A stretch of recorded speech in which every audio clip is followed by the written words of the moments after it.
They weren't coming for her accounts or a tax lien. They showed up at her front door.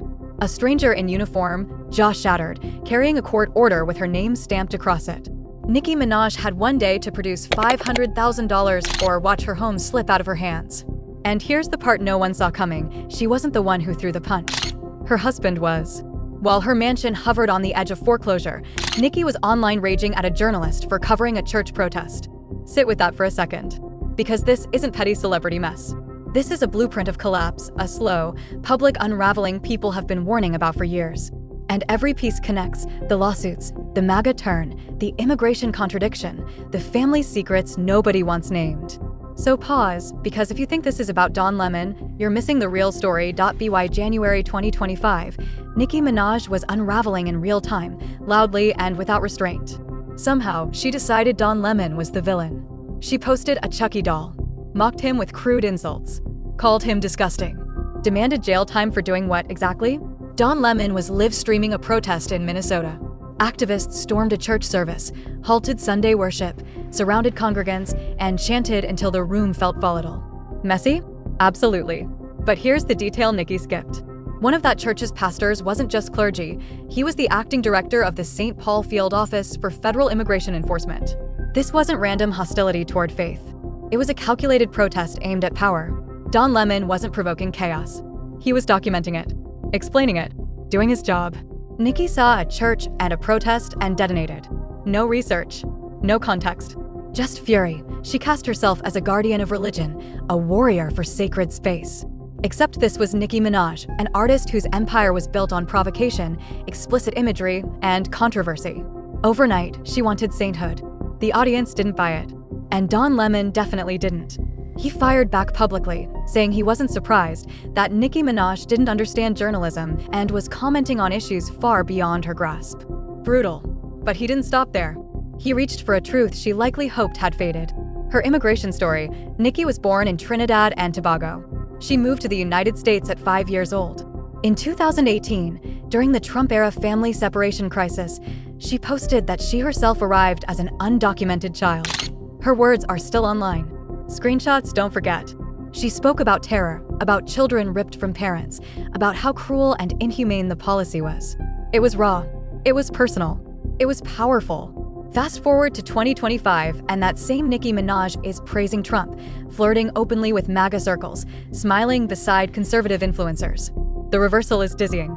So when Don Lemon told her to examine her own status before attacking others, it wasn't shade.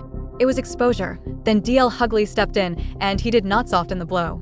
DL said she should be deported, accused her of disrespecting African Americans, called out her alignment with people who openly undermine her own community. But more than that, he said Nicki had far bigger fires burning, like nearly losing her house, like a husband who keeps dragging her into legal disasters, like money that might not be flowing the way it used to. And that's where the story turns truly unsettling. Let's talk about the house. A default judgment. $500,000. The case traces back to 2019 in Germany. Nicki was on tour. Reports claim she clashed with a female security guard backstage. Tensions escalated. Another guard stepped in to defuse the situation. His name was Thomas Weidenmuller. According to court documents, Thomas tried to calm things down, to do his job, to keep peace. But that's when Kenneth Penny, Nicki's husband, allegedly intervened. The lawsuit claims Nicki told him to handle it. And he did. From the side. One strike. A shattered jaw. Not a misunderstanding. Not a shove. A broken face. Both Nicki Minaj and Kenneth Penny were named in the suit. They had opportunities to respond, to defend themselves, to appear in court. They didn't. They left Germany. Authorities issued a warrant. It was ignored.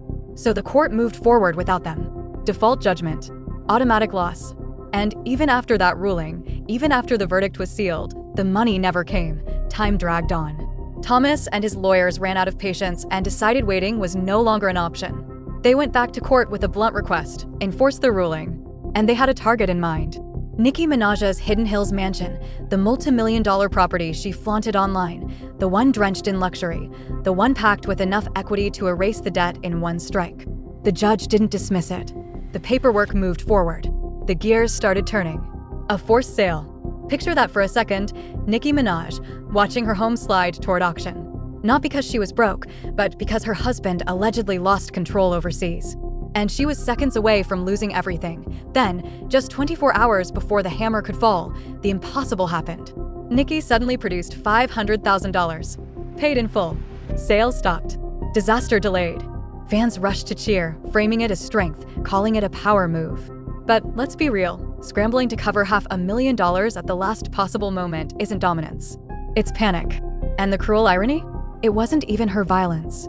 She didn't break a jaw. Kenneth Petty did. Yet she absorbed the fallout, financially and publicly. And this wasn't new. Kenneth Petty came with a past that never stayed buried. A registered sex offender, convicted in 1995, then convicted again in 2020 for failing to register after relocating to California. House arrest, probation, court supervision. And Nicki married him anyway. Not quietly, not cautiously. She defended him loudly, attacked critics, dismissed concerns as hate, framed accountability as persecution. Years later, she's paying for those decisions in cash and credibility. DL Hughley said she deserves no sympathy, that these were conscious choices. And he wasn't only talking about her husband.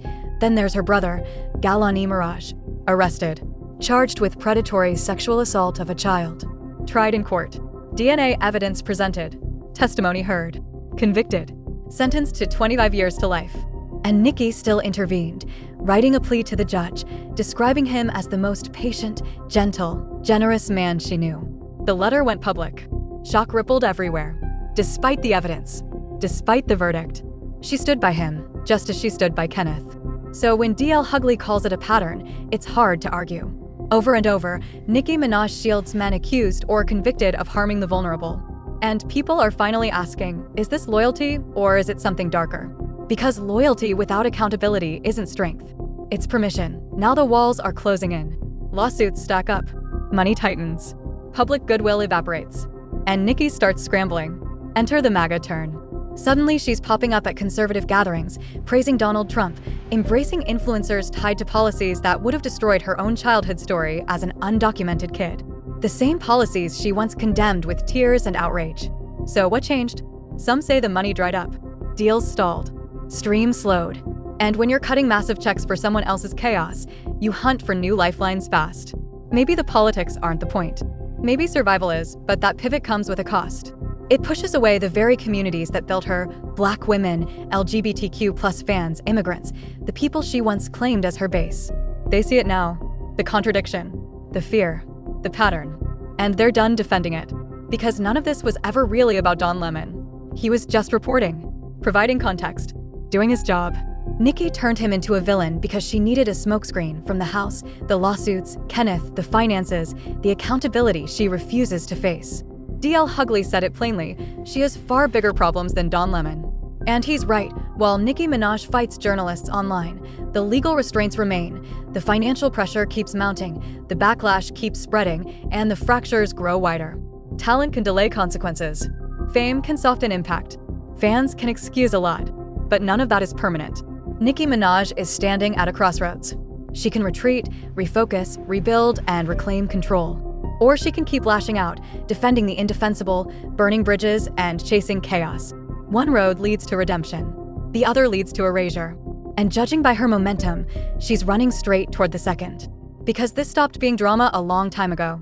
This is a legacy collapsing in real time.